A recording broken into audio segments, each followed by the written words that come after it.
7:53. What did I say? I'm getting everything wrong today. 7:15. I'm looking at the seconds anyway. Sheriff, did I get your name right? Sheriff Montgomery's here today. I was just tired of KC straight. Am I here? Am I here? Both of us got imprints on our foreheads from being tired. I never go to bed about 9:30, 10 o'clock, but a certain senator called me at 11:30 last night, and we talked for a while. So, how you doing? I am up, and I'm on the green side of the grass, so life is good. Life is good. So, busy in the office this week? Actually, I've been to Little Rock and back twice this week down at the Capitol. But you got my sympathy.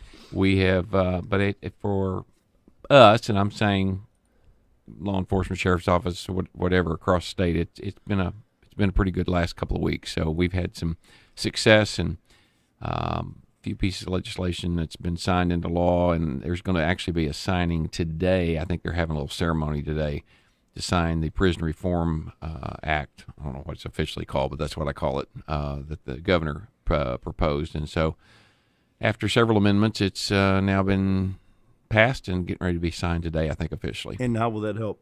Well, it'll help several ways. And again, it's not a magic pill. It's not like, oh, well, once this is signed, we're now solved our problems. Obviously, we're talking about prison overcrowding, but a couple things it does is, one, the counties has been grossly under reimbursed, and so although it's not going to be a lot, they're attacking on a couple of more dollars per day to reimburse us. They're going to make up because they owed about $9 million to the counties they haven't even paid yet, so that money's been put there to pay us what's owed, and then they're going to fund some additional beds to be built onto the existing prisons. And then they're going to look at the concept of regional jails. Some of the places, especially down south, and even Marion County's looking at it, where they're in desperate need of a jail. They're talking about looking at a regional area that would hold, half of it would hold, say, state inmates, and the other half would hold, those counties. And what was that dollar figure you just said was owed? Oh, it's somewhere around $8 or $9 million. It's owed back to the counties.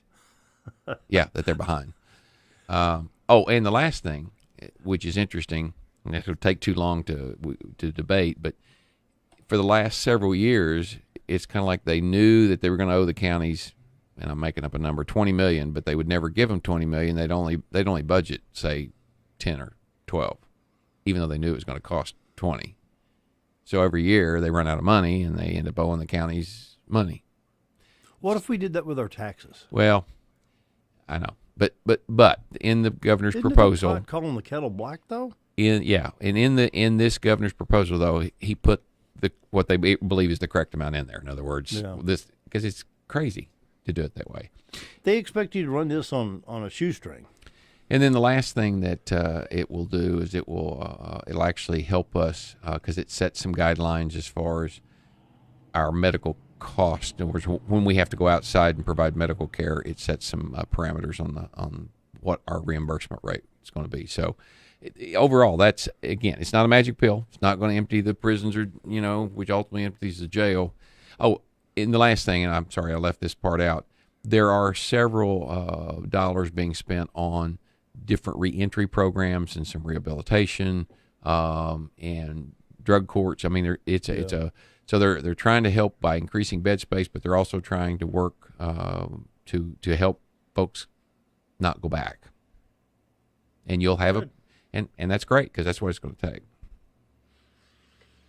But why, if you go out here to Kent's dealership and buy the Cadillac, don't you think you want the windows and the tires and the accessories that come with that prestigious vehicle? Well, we've got the facilities, but why underfund or why declassify a Cadillac? You know what I'm trying to say? You don't want Chevy windows in the Cadillac. You don't want Chevy tires or wheels. If you're going to pay that kind of money for Cadillac, you want it to act like a Cadillac. Well, we've got the sheriff's department is well staffed. Well, no. Yeah, we're staffed. No, not. We're grossly understaffed. Are you understaffed? Oh yeah, but they cost money to put us where we need to be. So, we've talked. How do they? And why do they expect you to do it Well, but part of the issue, I mean, this is a state issue, but it's also a county issue, and we've talked about this numerous times before. But if you go out here and you spend all your money and you figure out how to buy that new car, but in your budget, that means you're only going to be able to put 10 gallons of gas in it a week. Yeah. That's not good planning. And so when they built the jail here back 11, 12 years ago, they didn't put any mechanism in place to fund a bigger facility and the personnel that was needed. And so we have struggled and scraped and scrapped. And the Quorum Court has been actually good the last couple of years trying to help us figure out how to run it better. And so even though we're not there funding-wise, we're much closer than we were. So, but now, as the county grows, what was the population when you first became sheriff as compared to now? The more people you have to so-called govern and or protect, doesn't it take more? I mean, you're spread too thin. People don't realize, think, oh, well, he's got Gassville and Norfolk and Mountain Home. No, you've got Gamaliel and Three Brothers, Clark Ridge, Big Flat, Hand Cove. Oh my goodness. Yep. If you look at the jail population, when I took office, I think the average daily population in the jail, I believe, was about 36, and right now the average daily population is pushing 90.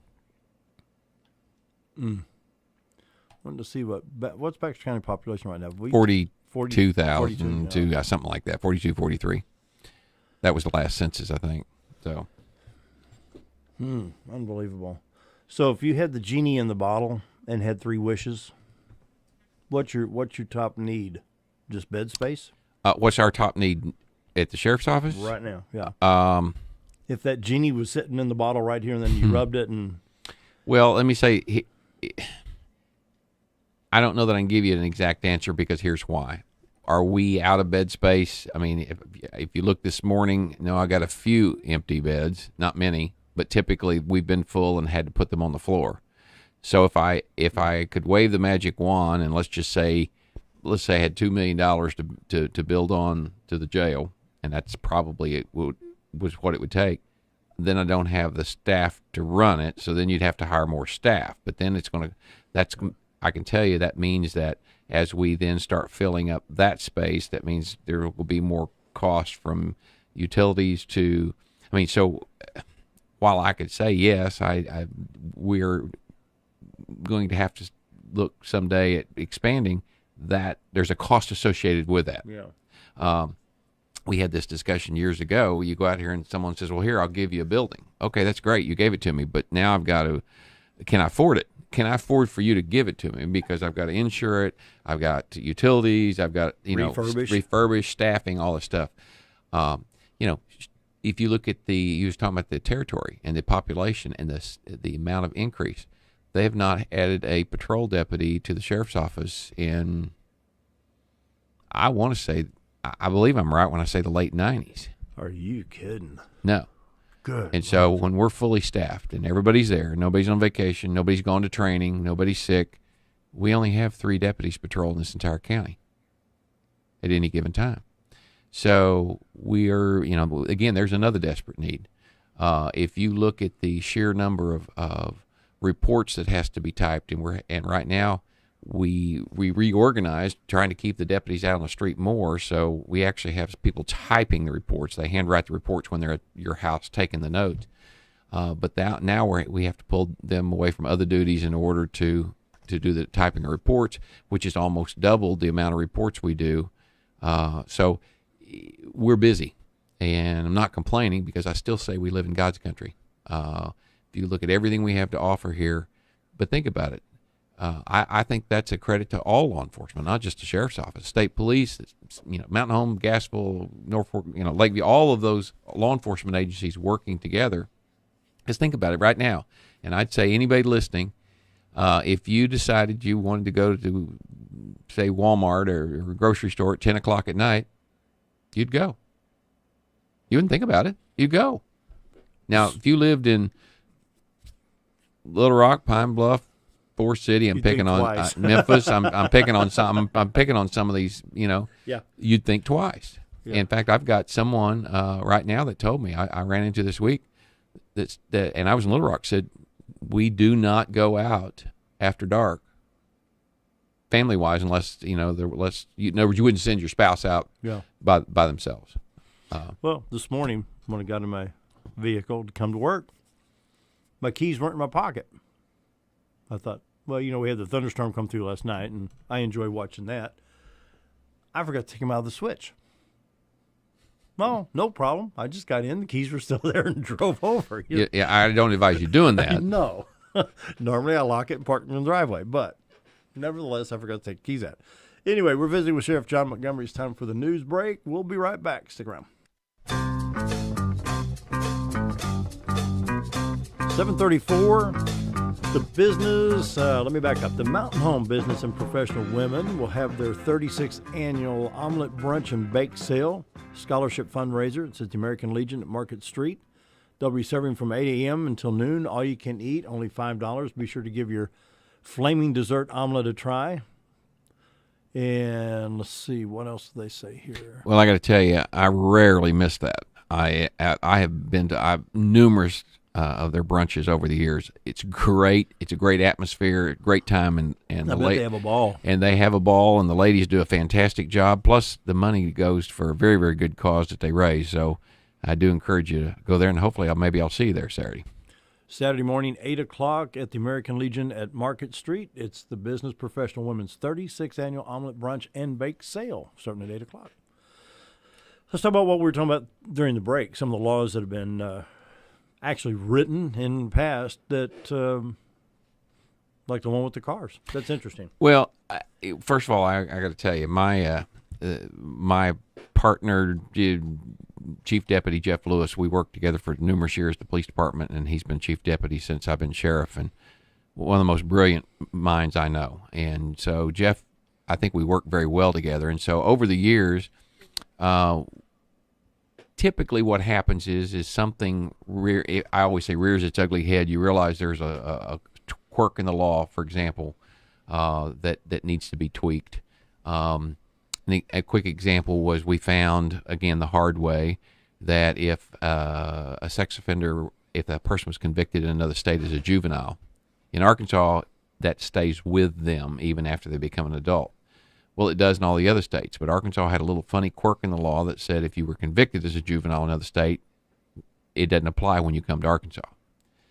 Now, nobody knew it. It all of a sudden reared its ugly head here. We realized we had a problem, so we got that fixed, okay? Mm-hmm. That's one example. The minor possession law used to be that it was kind of interesting. The law said that the presence of alcohol in the body of a minor shall not constitute minor possession of alcohol. Well, it had to get there somehow. Yeah. So, I remember this was going on. Yeah, we wrote that.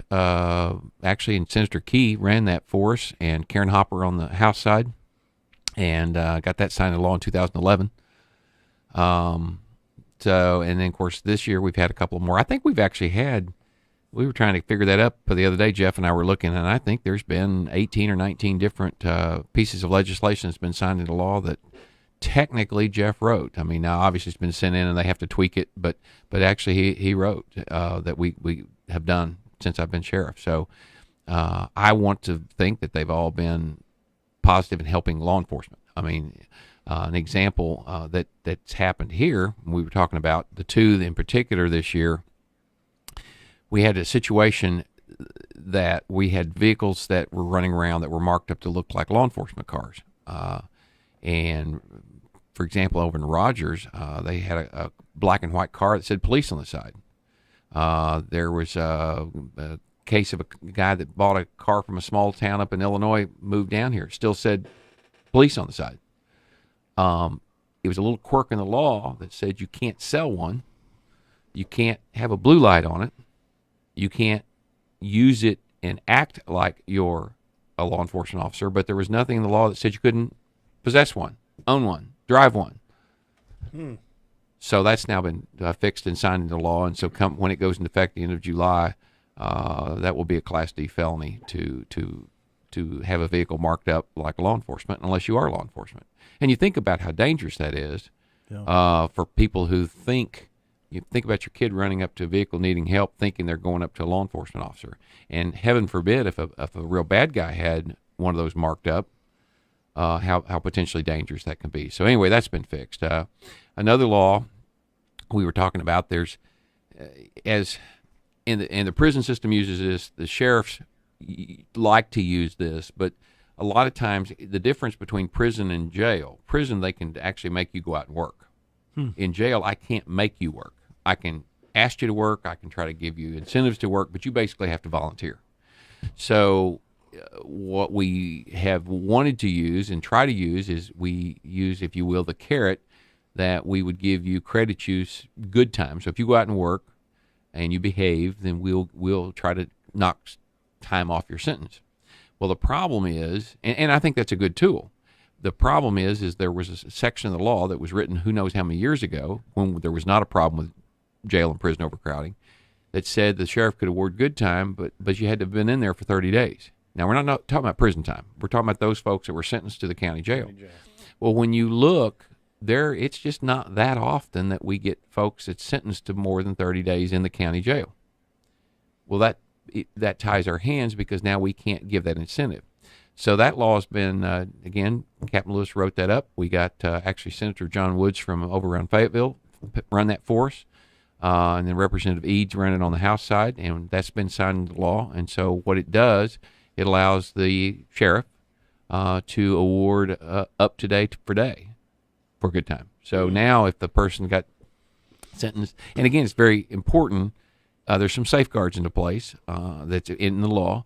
Has to be a county policy that the quorum court has to approve on how we're going to administer the good time. So there's some safeguards in place, but that actually will give us the ability to if you go out and work, you behave, you're not causing problems, causing a lot of expense to the sheriff's office, we can award you some good time.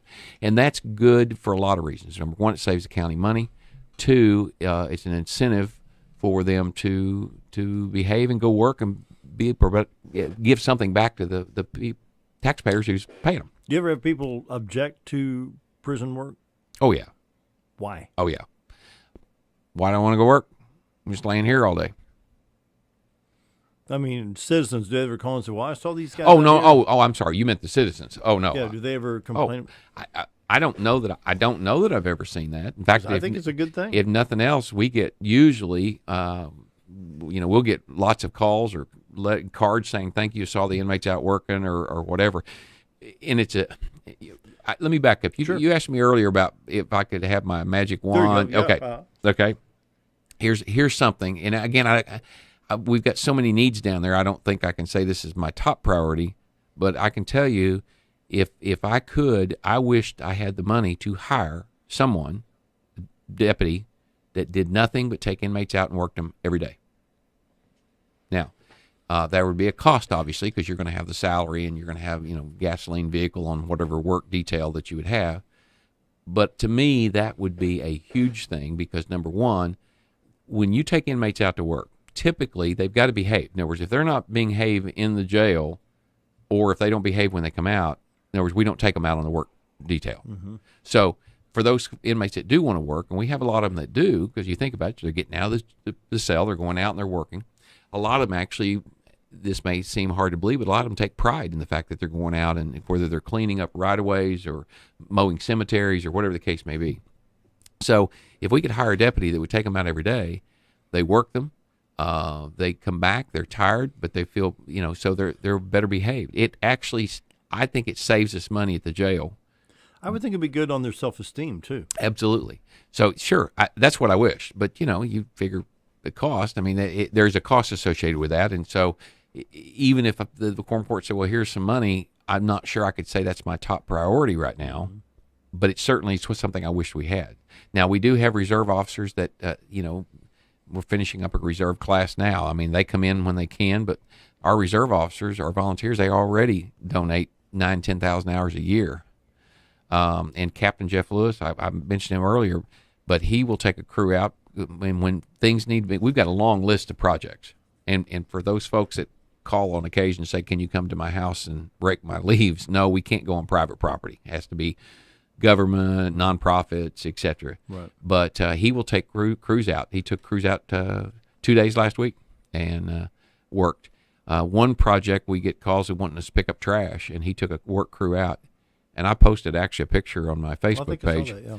That was just one trailer load of trash. We're talking about Buford Cutoff, County Road 3. Mm-hmm. 2 trailers packed full of trash came off that road. But the inmates, he took the crew out because we didn't have anybody else available. And so, as busy as he is, he took a crew out to work. It would look like. Now I know the county has all their maintenance people, but why can't they maintain the courthouse lawn, the sheriff's department lawn? They do. Do they maintain? Oh, yeah, all that? absolutely. We still do that now. Snow removal in the wintertime. We do. We need it. Yeah. We do. We take inmates out, and they do that now. I guess my point is we do work the inmates quite a bit, but it's not every day. Mm-hmm. And so that really would be my goal. Is it legal to do it every day if they wanted to? Sure. Yeah. Again, it's because they're volunteering. There you go. That's a good thing. Absolutely. So that's on my long-term wish list is to get a work detail deputy, if you will, and that would be their primary responsibility is take them out. I think that'd be good because from what I've seen, the ones that are incarcerated that come out to do the work, they do a really good job. They do, and if they don't, we send them back. But you think about this.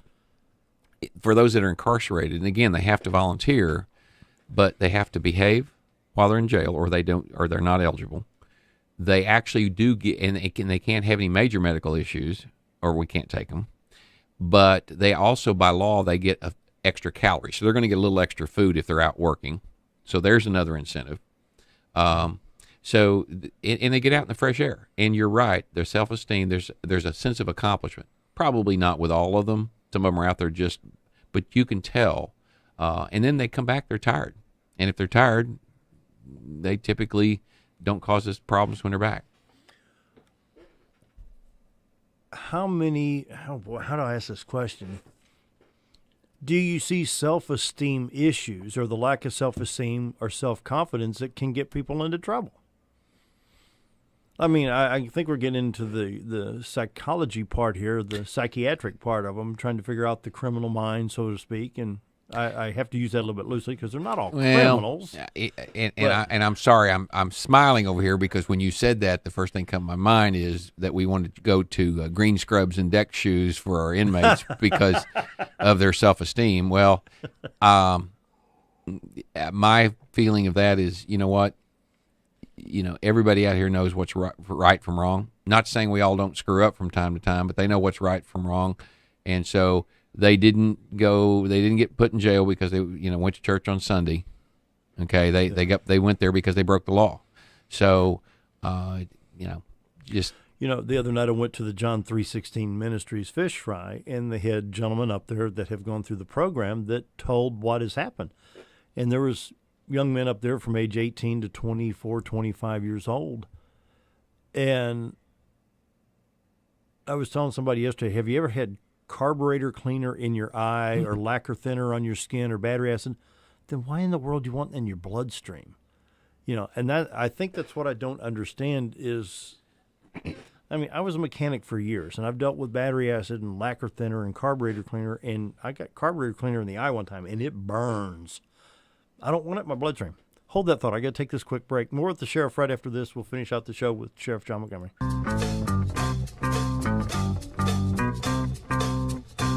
Giving up on 7:52 on April 2nd. Looks like the sun is shining brightly outside. We got some more storms in the forecast, but it's April. What are we going to do? Enjoy it? Absolutely. Nice little thunder shower last night. Came through south side of town. Yep. Rained at my house, and I'm telling you what, there's nothing better. You look out, and the grass is green, and the trees are starting to kind of green out, and beats snow and ice any day. You can drive around here in God's country. Yes, you can. And if you're listening from somewhere outside of Baxter County, you need to come on over and see the beauty here because it's awesome. Well, what are we going to talk about the final? Yesterday, I got to tell you, I'm pumped over yesterday. Even though I look like I'm tired, I'm really pumped over yesterday. I know you remember, but for the last really 2006 is when we had a real strong effort to try to get 4-year terms for the county officials. Arkansas and New Hampshire are the only 2 states in the United States where the sheriff runs for office every 2 years. That's it. New Jersey's 3. All the rest of them are either 4 or 6. And that is true with almost all the other county offices, county judge and collector and so on and so forth. So we try to get the legislature to, and again, it's a constitutional issue, so the voters have to vote it up or down. And by the way, 1984, I believe it was, is when Amendment 86 happened that gave the state executive offices 4-year terms like the governor and so on and so forth. That passed by the people almost 2-1. So, but it gave the state, but didn't give the counties. So we've worked very hard, but the legislature has refused to put it out there on the ballot. What I kept hearing was, if I'm a state rep and I've got to run every 2 years, then so do you. I heard that over and over and over. Well, we tried a signature campaign, as you remember, gathering signatures. We came close, because it's a statewide issue. We came close, but fell a little short. Tried that twice. Again, 2011 and in 2013, the legislatures refused. The bills have been filed, in other words, but they refused to send it on. Well, yesterday, on the last day, truly the last day, they finally called a meeting. And so yesterday, the State Joint Agencies Committee passed out 3 proposed constitutional amendments. Now, why I say proposed, because again, the voters have to vote it up or down. And the first one, basically, and I'm going to paraphrase here without going into detail, but current law says if the governor's out of state, then the lieutenant governor is in charge. Well, with today's technology, I actually can kind of see this. I've heard arguments both ways, but with today's technology, you're not. So this first proposed one is if the governor's out of state, he's still the governor. Okay. The second one has to do with economic development the Chamber of Commerce is trying to get done. The third one was ours, and it actually did 3 things. It made all of the executive branch of the county government, which is not quorum court members, but all the executive branch, county judge, clerk, etc., 4-year terms. And it also defined the term infamous crime, because one of the conditions of being able to run for office is you've never been able to be convicted of an infamous crime. Well, the problem is there's no definition of what infamous crime is. So it's very vague. Well, that's now been defined in this particular. And the third thing is if you have a small town, let's say, or a small county, and you've only got one race, and there's the person who runs is unopposed, current law says you still have to have an election. You still have to print a ballot, even though you're it. A lot of expense. So that's out there. And there's some safeguards to make sure that no one. So we are very pumped. The Senate will vote on it this morning. It passed the House 87 to whatever it is, 12. And so the Senate will vote on it this morning, and then it will go out to the people in 2016 to vote up or down to allow county officials to have 4-year terms. We're going to support that one. Pumped. I mean, I will save a lot of money. Real quick, 5 seconds for the theme. Hit final thoughts. Again, appreciate everybody out there. Awesome support of this community. See a law enforcement officer, pat them on the back, and say thank you. You'd be surprised how far that goes. You bet. Appreciate our police force, both the sheriff's department, city, and the state. You guys do a great job. Time for the Rush Morning Update, followed by Glenn Beck. We'll see you tomorrow.